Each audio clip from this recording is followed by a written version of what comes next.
Muraho! Welcome and welcome back to our YouTube channel. Ni Love in Our Time nk'ibisanzwe with your favorite hosts, Sabi and myself. Ishimye ko namwe munsi. Yego cyane. Uyu munsi rero twagarutse nk'ibisanzwe umva twafashe umwanzuro wo kutabicisha irungu muri ubu buzima.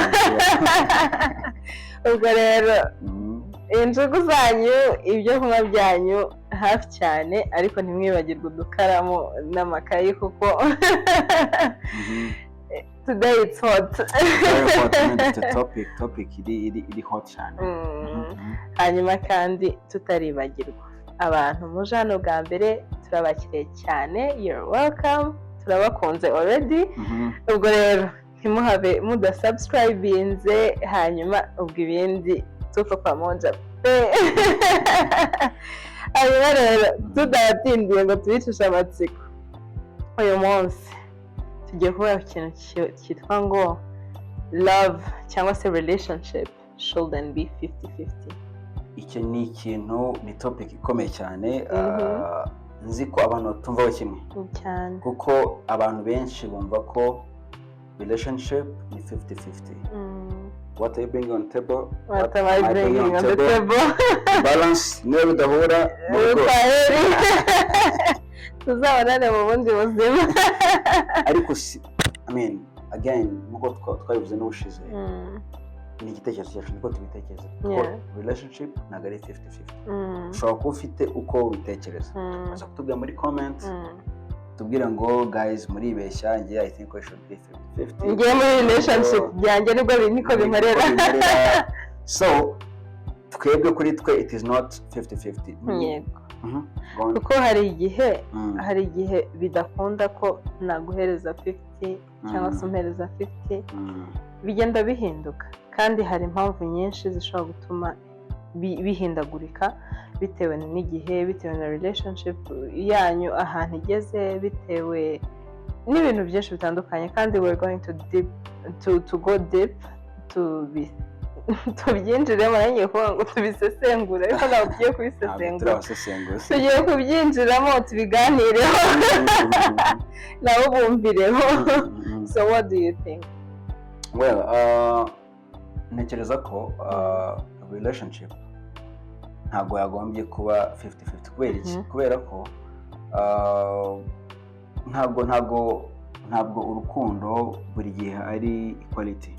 It's about balance. Yego. Igikwiriye muri aka kanya ni iki, ukwiriye kugikora ninde, baragikora bingana iki se? So kuri njye ntekereza ko relationship ntabwo ari about equality, ngo nakoze ibi nawe ugomba gukora ibi kugira ngo tunganye.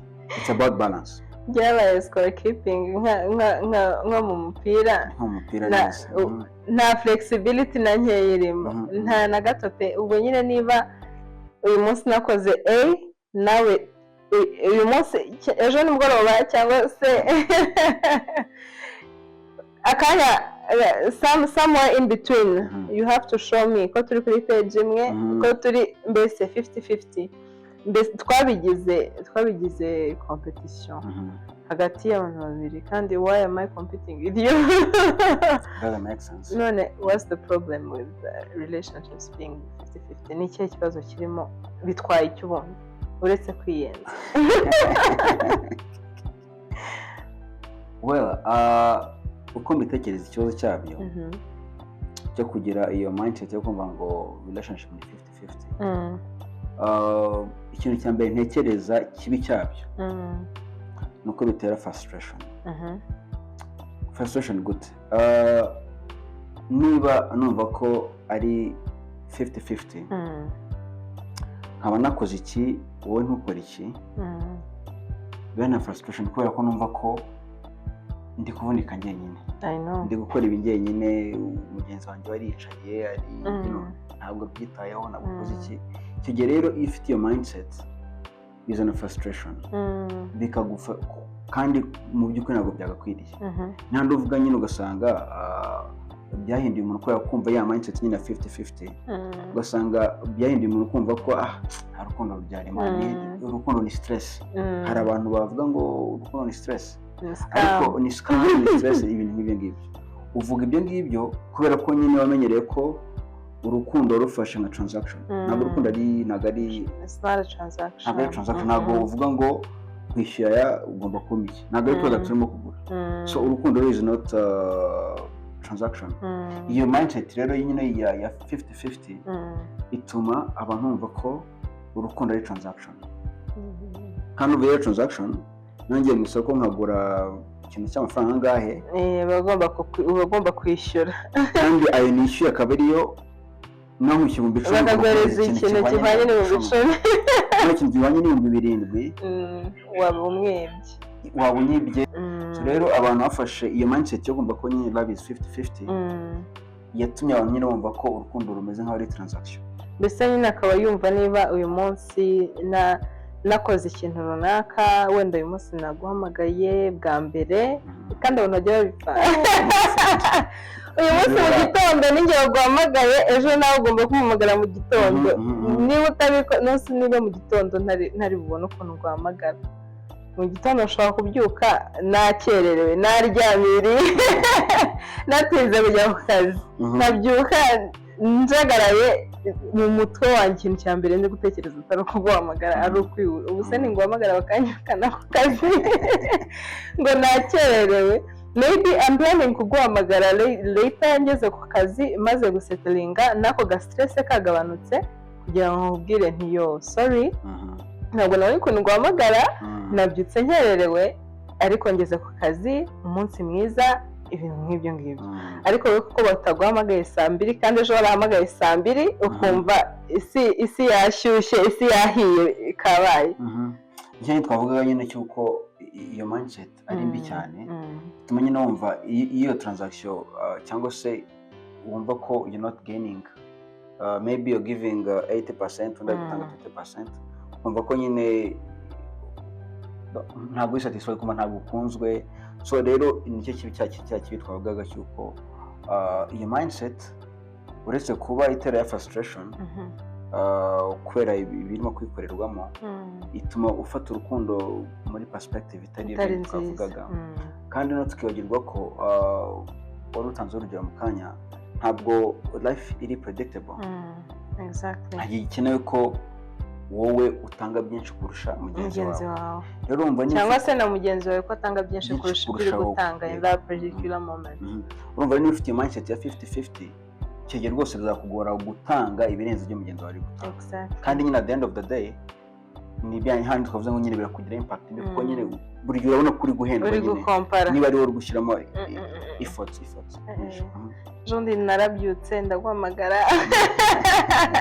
nejo ndaguhamagara nejo bundi nejo hariho nk'abantu muganira akakubwira hari igihe biba bikabije uri kubona ko uri gushyiramo effort undi like your partner atari gushyiramo ntabwo ari byo turi kuvuga turi kuvuga ko mwembi mugomba gushyiramo effort not necessarily zingana kubera ko igihe cyose naguma mufite ubushobozi bungana ntabwo igihe cyose uzaba ufite imbaraga zingana na mugenzi wawe same thing na partner wawe igihe cyose ntabwo uzahora uri healthy ufite umeze neza 100%.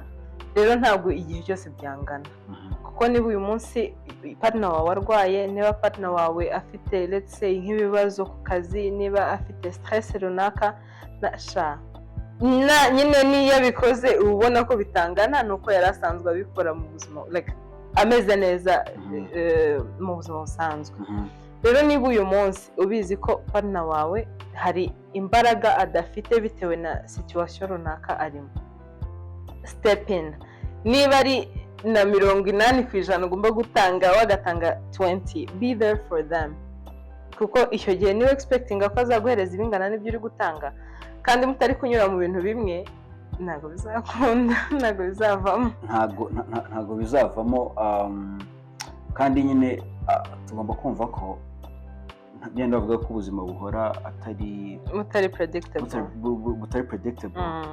hagiye byanze bikunze iyo situation uzayigeramo cyangwa se wayinyuzemo ko bari kudukurikira ukumva ko nyine sometimes ntabwo duhora turi muri mode nziza.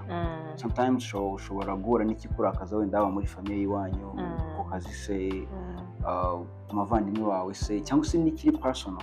Ntabwo buri gihe duhora turi muri mode nziza. Rero iyo byabaye ya mindset ya 50-50 hari n'igihe uvuga ngo kuko aribyo namenyereye let me try to give 50-50 ariko mu by'ukuri ntabwo bikoze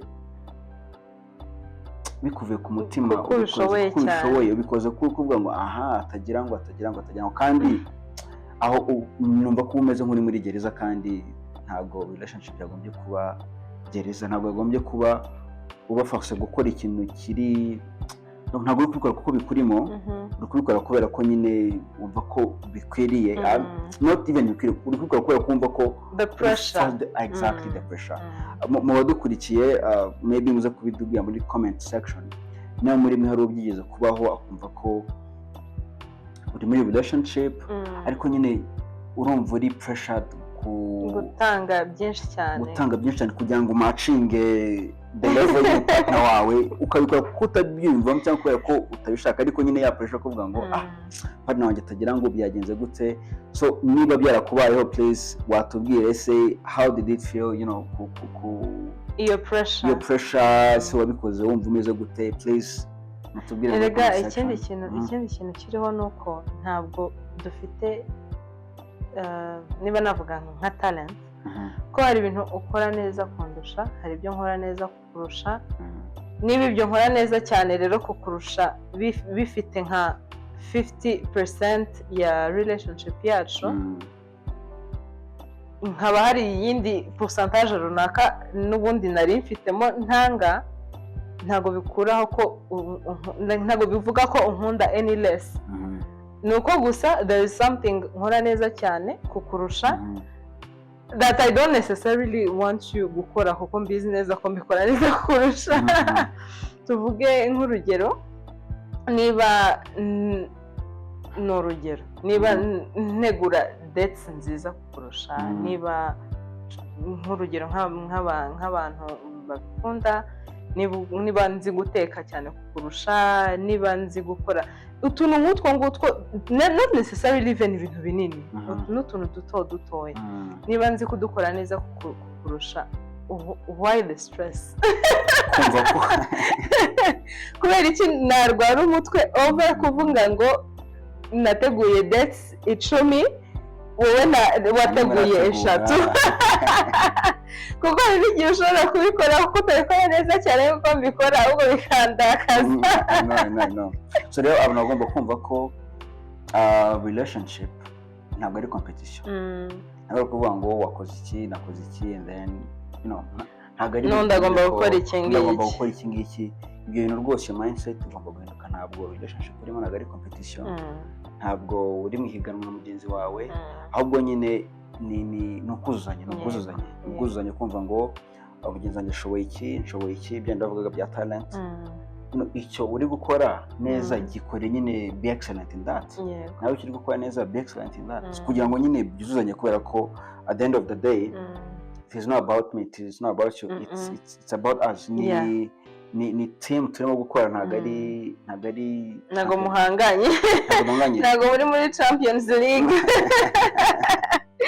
Ariko ikindi kiri more important twavuga hano nuko relationship it's not about like equality. It's about being flexible. Mukamenya ngo okay, muri aka kanya nshoboye gutanga iki ngiki, ejo ntago mbishoboye, partner wanjye muri aka kanya no kumva narega. Kuko hari igihe nyine uba wishyizemo ikintu akavuga natabikora nta bindi nyine turi buvugane. Ariko iyo mwumvana ukamenya ngo okay, in this situation muri iyi season y'ubuzima turimo, partner wanjye nagashoboye kumpereza 80%, partner wanjye nagashoboye kumpereza 60%. All they can do right now no kumpereza 20%. I'll do the 80. Birashoboka ko habaho n'igihe nawe akora 90 nawe uri on 10. kuko byari twahoze tuvuga nyine ntabwo ibihe bihora ari bimwe, ntabwo abantu bahora bameze neza kuri extent yo kuvuga ngo uyu munsi icyo nakoze ejo nagisubiramo.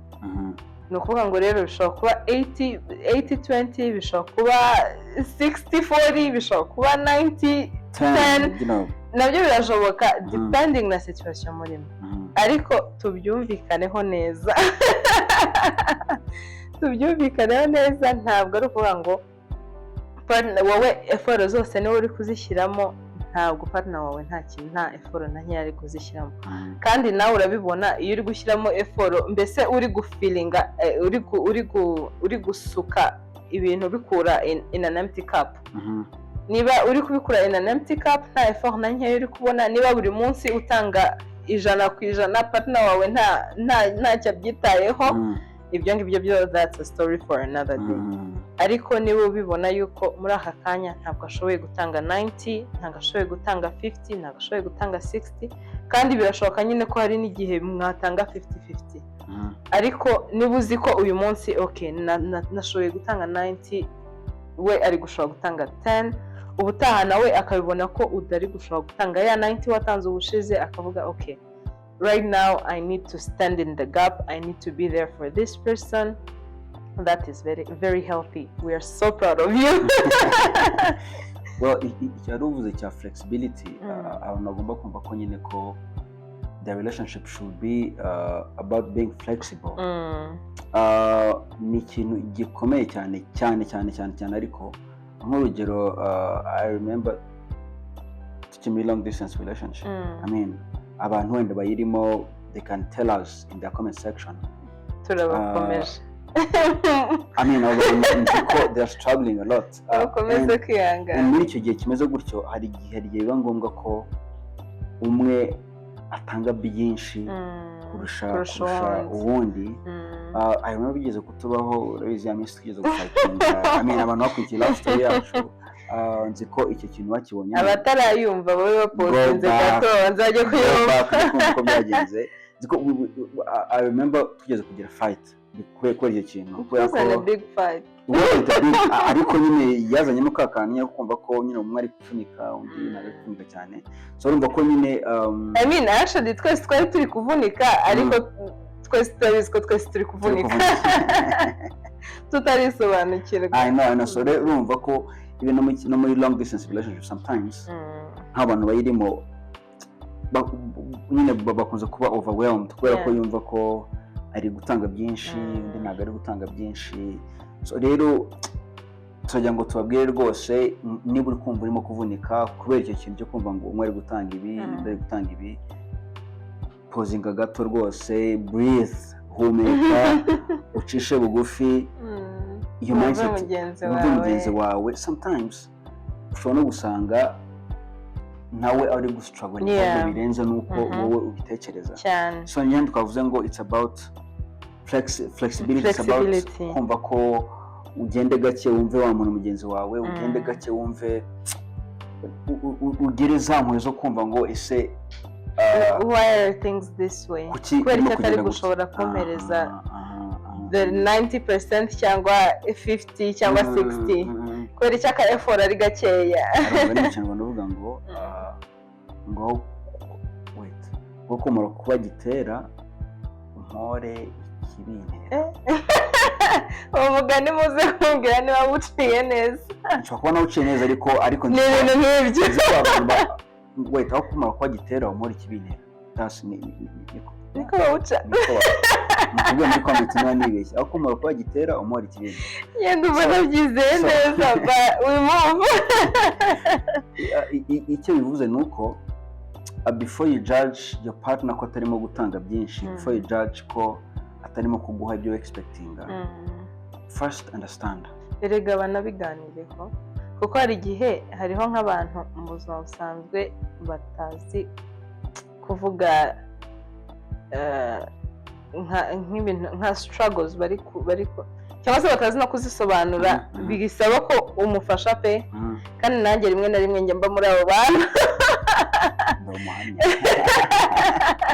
ukaba wumva nyine utazi nawe ukuntu umeze, ukaba wumva utazi n'ukuntu wabisobanura, ariko undi muntu yagufasha kubisesengura neza ukumva nyine ugasobanukirwa what's going on. Ubwo rero no kubiganiraho birabafasha kugira ngo umenye okay, kuko ntabwo wabirota pe, cyane cyane abakobwa nitwe tugira ako kantu ko kumva ko niba hari akantu katameze neza my partner has to know. Kandi turanabikundiye mu bidiscovery tutabivuze, ariko ni ukuri tujye tuborohereza ntabwo bose bo mu mitima, keretse ababonekerwa wenda bakaba babirota cyangwa se iki Imana ikaba yabibabwiraho. Rero ntabwo wakwegispektinga ko partner wawe ari burote ko utari gushobora gushyiramo effort nk'izo wari uri gushyiramo kubera ikibazo runaka ufite utavuze. Uvuge ngo aka kanya ntabwo nshoboye gukora ABCD, please I need help. Kuko niba ari partner wawe, then they are there to be your partner, you are a team. Nicyo umufasha abereyeho.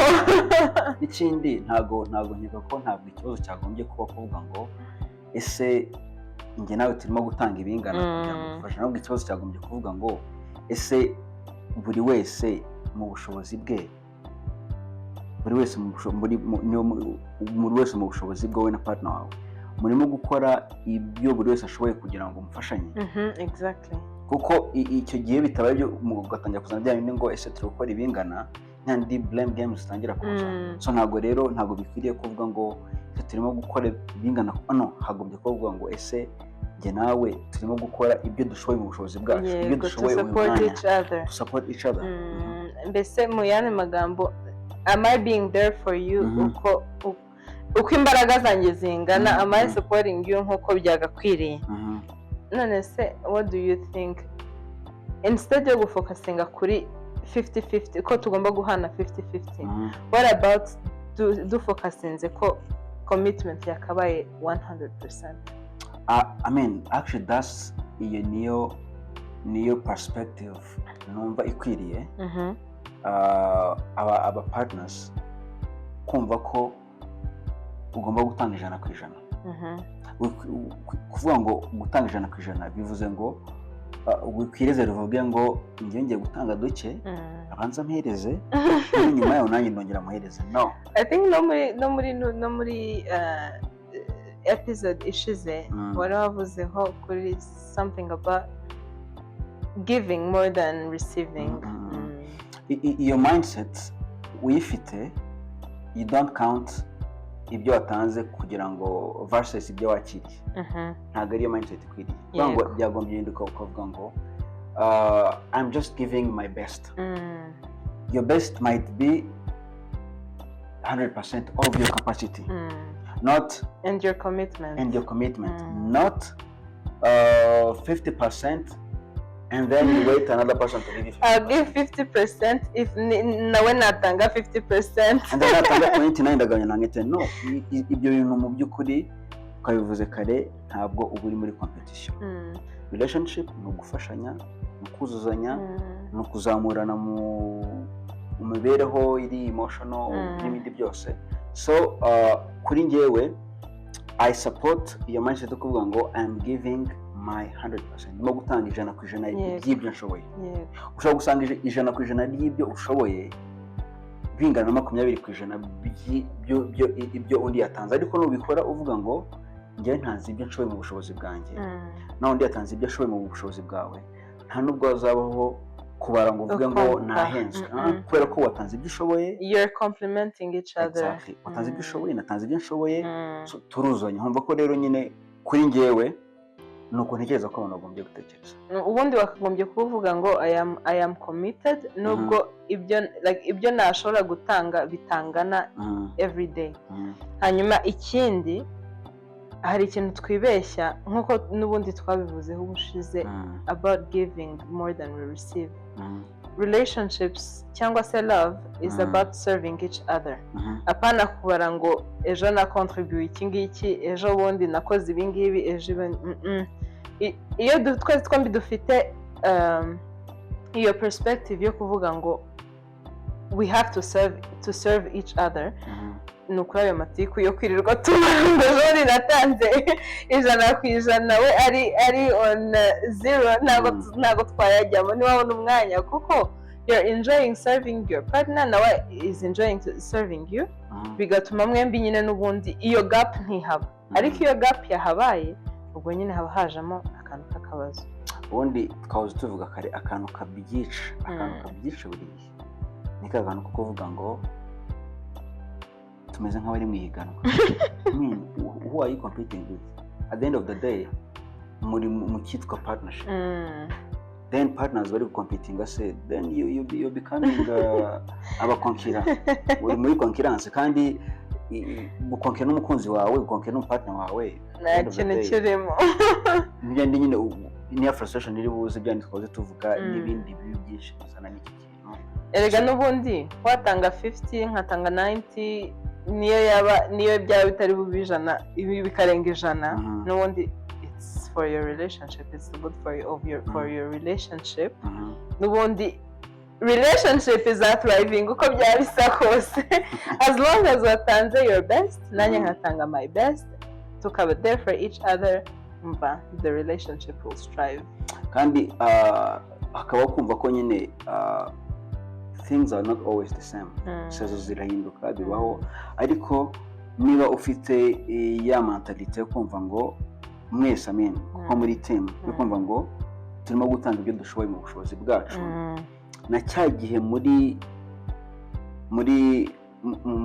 bihe bitoroshye cyagiye mwese mwumva muri hasi muri down emotionally ushobora kuba mwese muri down cyangwa se umwe ari uri down ntabwo azabaho kuvuga ngo I'm not feeling love I'm not feeling ko yitaho bihagije I'm not feeling ko izo blame game ntabwo zaba kubera ko mwumva ko muri team mwumva ko ibihe bihinduka mwumva ko ibihe bidasa mwumva ko rero icyo kintu gikomeye cyane abantu bagomba kugira imitwe yabo kumva ko nyine akantu ka competition rwose tugerageza tugakora mu mitwe yacu we not competing with our partners guys erega ahubwo ikintu cyo twibagirwa nuko turi selfish kuko igihe wowe uri down uba wumva your partner yakora gato ku birenze ibyo yakoraga kugira ngo wumve ko nyine you are loved ariko when the tables turn ukavuga okay I understand yagize akazi kenshi but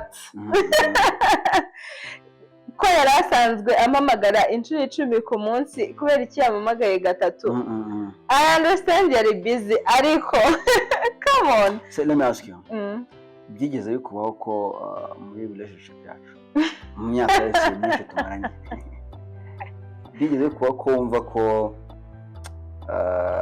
ndi kukuvunisha uri kuvunika uri gushyira imbaraga kandi byari birimo twarabisimbutse muri love story ubwo nta kundi tuzafata iyindi ntabwo nshika byigeze bibaho ko okay reka mbyoroshye ntago ariko nta n'ikibazo ko kuba last time byigeze kubaho ko wumva ko ndi kukuvunisha ntago ubwo bidahise biza vuba ubwo ntabwo nabyegereje umutima niba byaranabaye njya mubwiye byabayeho okay ngabivuge nta kundi ariko bivuge niba byarabaye ibyo navuze ariko warabivuze muri love story twasharinze so niba munavuze ngo abantu ariko kiriya gihe twese twaravunitse mu buryo butandukanye twaravunitse so urugendo kwivuganira namwe mudukurikiye please let us know niba byarigeze kuba kumva ko uri gutanga byinshi and then none se iyo situation mwayisohosemo gute n'umukunzi wawe niba byarabayeho se niba byarasize bihitanye se byageze bite just tell us byarabasanze mu manegeka ibiza bikabahitana mutubwire nyine mutubwire uko byagenze ko mwagitwaye I mean nubwo bwose mutatanga the same amount uko byenda kose as long as mwembi muri gushyiramo effort ewan bizagenda neza nonese ubwo 50-50 mentality koko tubigenze gute kugira ngo tuyireke ituvemo ni urugendo ntago ari uvemo ko yakoze ntabwo ko yakumvise ikiganiro ntabwo biri bivamo n'ikintu kiva mbere na mbere kuri kuri kamere yacu nyine kuba selfish, kandi iyo kamere kuba selfish ntabwo ari ikintu nyine gihita kigenda ako kanya, ariko bavuga ngo ushaka gukira indwara arayirata. Wowe ni wo nanjye ndawuzi. Rero niba bavuga ngo ushaka gukira indwara arayirata, niba dukoze ikiganiro ukaba wenda ukibonye ukaba ucyumvise ugasanga muri relationship yawe niyo mentalite ufite, usanga muri mariage yawe niko umeze, ngo iyo counting ibyo watanze versus ibyo umuparteneri wawe ufite agakayi uhora wandika, ufite calculatrice urimo urubara amaze gutanga ibi, mbese umeze muri transaction, umeze yinjira ngaya tanza, niba umeze gutyo uhora uri muri kandi n'ubushize byagize gutyo, urumva niba umeze gutyo, ikintu cya mbere ugomba gukora rwose umva ko ibyo bintu bikuremereza, bituma ubihirwa n'urukundo. Rero niba wamaze kumva ko ari ikibazo bwa mbere, tangira ushaka inzira zo kugikemura. Inzira zo kugikemura rero zo gutuma iyo mentalite igenda, intambwe ya mbere ni ukumva ko bwo ubwabyo ari ikibazo. Niba umaze kumva ko iyo mentalite ari ikibazo, ugomba gutangira noneho ukareka ibyo gutera. Watangira gucounting uvuga ngo ndimo gutanga ibi, tangira uvuge ngo ese kuki umuparteneri wanjye arimo gutanga ibi bingana gutya, tangira umwumve. Guys, ashobora kuba ari gustruggling mu buryo utazi, ariko ukaba expecting too much from that person muri iyo season. So the first, understand each other, wumve impamvu iri kubimutera, noneho wumve ko bikugiraho na impact, kuko ntekereza ko iyo umuparteneri atarimo guhereza bya bintu wumva ko ushaka wowe ntabwo bigushimisha, ariko urimo kuvunwa n'ubusa, urimo kuvunwa n'ibintu bitagombye kuba bikuvuna. So understand, niba wamaze kumenya ko ari ikibazo ufite, noneho utangire ubirwanye, wumve ko nyine udashaka izo stress z'ubusa nyine necessary. What do you think you should also hari icyo nari navuzeho cyo gucommunicatinga na partner wawe, niba tuvuge hari nk'igihe ushobora kuba wumva nawe uri gutanga byinshi cyane, not necessarily ko hari ikibazo gihari yaba kuri wowe cyangwa kuri we, ariko wenda partner wawe akaba atarabinotisinze. Communicate openly, umubwire muri iki gihe ndumva ndi gutanga ibintu byinshi cyane, ndumva ndi kuvunika, like how can we navigate this, twabigendamo gute, tubigenze gute, is everything okay, mbese nyine mu biganireho, nawe biguhereza kumenya uburyo wakwitwara n'uburyo wabigendamo muri icyo gihe. Mwembi bikaba birabafasha, aho kugira ngo wicare mu mutwe wawe uhita uvuga ngo byararangiye, ni ngewe ushyiramo effort njyenyine, ndavunika njyenyine, I am overwhelmed, birangire uyu munsi no wa nyuma ugahita umubloka, ugahita usura nimero, bikaba birarangiye. Ahubwo mubiganireho, umubwire kuri overwhelmed, yaba ari boyfriend cyangwa girlfriend cyangwa umugabo wawe cyangwa umugore wawe, umubwire kuri overwhelmed. Hari igihe ashobora kuba yarabinotisinze cyangwa se atarabinotisinze, mumenye how to move forward. Ikindi ntekereza ni uko wowe ubwawe, ntabwo ndi kuvuga ngo umugabo cyangwa umugore cyangwa boyfriend cyangwa girlfriend, uwo uri we wese urimo kureba ikiganiro, uzi ko uri muri situation nk'iyo, wagombye kugira umutima w'impuhwe, ugomba kugira umutima w'impuhwe, kubera ko trust me, ubuzima tuzi ko buragoranye, people are going through a lot, so have that compassion heart, have that empathy kuri uwo muntu, ndetse ushyiremo effort zo kugira ngo umwumve cyane, noneho numwumva nkeka ko bizagufasha guhindura nyine ya mindset yawe, bizagufasha gushiftinga nyine, kumva ko kubera ko nta muntu wanga ibyiza, nta muntu wanga ibyiza, kandi nta n'umuntu udakunda gutanga ibyiza, amplis ku muntu akunda, niba gukunda by'ukuri ibyo aguha n'ibyo ashoboye. So rero have that compassionate heart, gira wa mutima w'impuhwe, unamwumva, umenye ngo ese ubundi kuki arimo gutanga ibi ngibi, ushobora gusanga ari gustruggling, kandi ugasanga noneho ahubwo niwo wumva uri gukauntinga ibyo utanga versus ibyo atanga, ahubwo umenye n'ukuntu ameze, ushobora gusanga wanatanga na 200% y'ibyo ushoboye kugira ngo usavinge cyo kugira ngo ufashe wa muntu kugira ngo umusavinge muri struggles no gucamo. I mean guys, let's learn to give grace.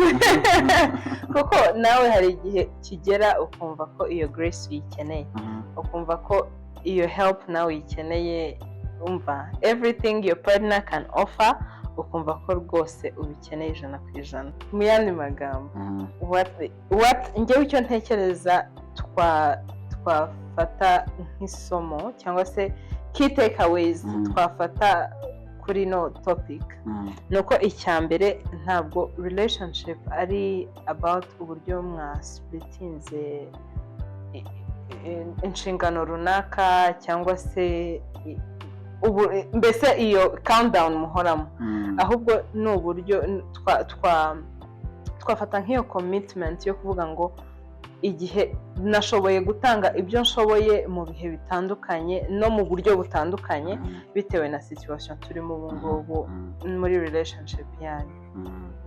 Icyo ntekereza nanjye ni uko as we conclude ni uko relationship tugomba guhindura narrative yayo, yego, ikava mu kuvuga ngo what am I gaining, ndimo kubona iki muri iyi relationship, ahubwo bikaba ndimo gutanga iki, kandi ugatanga ari Bible n'abantu bakunda kuvuga ngo gutanga bizana umugisha kurusha guhabwa. So rero n'uwo mugisha, uwo mugisha ntuzagira ngo umugisha amafaranga gusa, muri relationship ntabwo umugisha amafaranga gusa. I mean y'abana bivuze twumva amafaranga, ngo nimfashe uyu muntu then nanjye ndabona amafaranga, tubikure muri perspective y'ibyo ngibyo gusa by'amafaranga na financial things, tubize no muri relationships zacu. Gutanga bizana umugisha kurusha guhabwa. If you give more your partner, umugisha ushobora no kutaba umugisha w'uko wenda nawe ari buguhe something in return, ariko ukaba n'umugisha wo gutuma abaho neza, kubera ko niba relationship yawe impacting your partner kubaho neza, then nta kimaze. So rero tugomba gutekereza, narrative igomba guhinduka, ntibe kuvuga ngo ndimo kubona icyo guheka ngo ndimo gutanga iki, kandi icyo uri gutanga ukagitanga expecting anything in return, ukagitanga nyine kuko wumva ko ukwiriye kugitanga, kuko that's love. Erega ikiriho cyo nuko igihe njyewe ndi muri relationship nkaba mfokasinga, nkaba ndi kuvuga I have to give more, I have to give ibyo nshoboye, kandi not even material things, oya, emotionally, intellectually, spiritually, mu buryo bwose bushoboka, ubwabo bufatika n'ubutagaragara. Nkaba mu mutwe wanjye mfite mindset ivuga ngo I have to give more, I have to give nkuko njyewe mbishoboye, I have to commit 100% rather than saying ngo ntegereje ko umpereza 50%. Icyo gihe nawe partner wawe nawe naza ari gutekereza gutyo, nibyo navugaga kare, ayo matiku ntayo muzagira, amatiku yo kubara ntabwo azazamo pe, ntabwo muzirirwa mubigira, kandi ubwo mwembi nyine muzamwigiriye neza. So ni icyo ngicyo nanjye numvaga twasubirizaho, kandi nyine tunashimira n'abantu ko bakomeje kubana natwe. Reka mubwire tutarabashimira, babanze baze kuza kutubwira muri comment, cyane cyane abantu batekerezaga ko relationship igomba kuba ari 50-50. Murabyumva mubitekereza neza, mutubwire muracyari kumva ari 50-50 cyangwa se turaza gufokasinga kuri commitment ya 100%. Batubwire rwose niba mindset yabo yahindutse, niba bakiri kuri 50-50 bakikomeye, batubwire n'impamvu bakomeye kuri 50, ko ni ibitekerezo buri wese afite uko abibona, uko abyumva. Hari n'igihe hari uwo 50-50 ushobora kuba yarakoreye, nawe atubwire pe, nabwira iyi ngiyi ntabwo ari Bibiliya. Mwagira ibyo mukuraho, mukagira ibyo mufata mushyira mu buzima bwanyu, ntabwo ari itegeko umva ni free will ntago turi bufate ku ngufu, ikigukorera aba ari icyo ukora, aba ari icyo ukuramo, ikitagukorera kuko abantu bose ntago ibintu byakoreye bamwe ntago abantu bose bikorera abandi. Ubwo rero buri wese umva ni ukumva uyungurura ibigufitiye akamaro wandika, ibyo wumva bitagufitiye akamaro mu bigori. So thank you so much kabisa, byari byiza kubana namwe muri iki kiganiro. Twibutsa abantu bose ko niba utarakora subscribe, ubwo si uwabahe, this is the good time to do it. Ntuve kuri ikiganiro udakoze kuri subscribe, nahita bikora ntabwo ikiganiro kibahagarare, kandi ukande kuri ya nzogera kugira ngo every time dukoze a new episode ijye ikugeraho notification ihite iza aho ngaho. Kandi wibuke ubisharinge n'abagenzi bawe, abavukanyi bawe, umuryango wawe, inshuti zawe. Please share the good news, spread the gospel. Twe turi mu murimo w'Imana. Spread love. Abantu barabizi ko ijambo ry'Imana rivuga ngo udakunda ntazi Imana. It's true. So it's about nahaguruka nkagenda. It's about love, spreading love. Kandi rwose twizeye ko hari abo birimo gufasha, twizeye ko hari icyo biri gutuma mugeraho, hari icyo biri gutuma mwunguka. Dutegereje comments zanyu, dutegereje ideas zanyu, feedback. Buri munsi twaganira kuri iki ngiki, ushobora gusanga nawe hari a burning idea, a burning topic wumva dushaka ko tuganira hano, cyangwa se umuntu wumva ushaka ko couple wumva ushaka ko tuganiriza. So guys, abo bantu ushaka ko tuganira nabo, cyangwa se nawe ushobora gusanga buri umuntu ushaka ko tuganiriza or tubwire love story yawe, tumuganiriza cyangwa atuganiriza. Ikinyarwanda gikomeje kuba muke. So don't hesitate to reach out to us, ari kuri imbuga nkoranyambaga zacu, ari kuri WhatsApp yacu, muraza kwibona muri description y'ikiganiro.